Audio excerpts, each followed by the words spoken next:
I am here with Dr. Tunde Hamzat, Tunde Hamzat, a recently released captive from the Fulani Herdsmen. Your account, sir?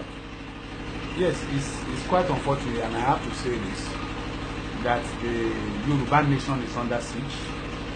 I was on my way to Ado-Ekiti for the burial ceremony of a very close friend, scheduled for 25th Friday, May this year, at Ijawara Junction. Iwara Junction. We were confronted with, by 10 armed men, 8 of them in military fatigue, shooting sporadically. Some died in the process, but I was weeks away, having been macheted on the head. On every day, we spend an average of, we trek for an average of 5 kilometers inside that thick forest. No food, no water. Yet these guys, they had a supply line. They cooked in the open field. That is where we all sleep. I really don't understand Hausa, but when I listen to an Hausa man speak, I know he's speaking Hausa. But they told me that they are Shekau Boko Haram. And when you look, they show me the inscriptions on their AK-47, not the normal AK-47 that our policemen carry all about.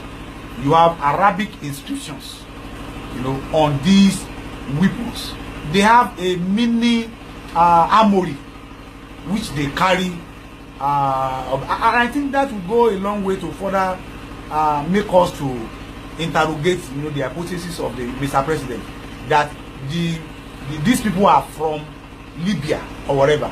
I'm not a security expert, but the most important thing is to try as much as possible to, first of all, look into the source of, the supply line of these arms and ammunition.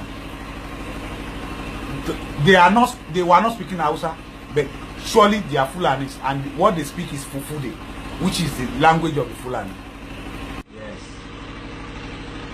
Go ahead, please. 5 people were captured a day after. It was that same day that they killed one soldier man, with a soldier, a serving soldier, and they removed his clothes. They even brought it to their camp, as souvenir. Some of them putting on the the bulletproof vest and what have you. So I think, if you ask for my own opinion, the Nigerian states, especially the Yoruba nation, we have been encircled.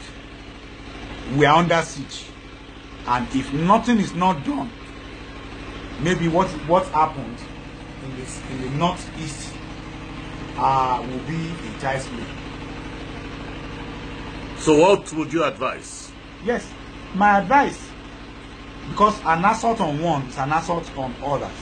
I think I want to call on all Yoruba pan Yoruba organizations to come together for the first time and issue a press release on this issue. They also consult with our revered traditional rulers, religious leaders, that enough is enough.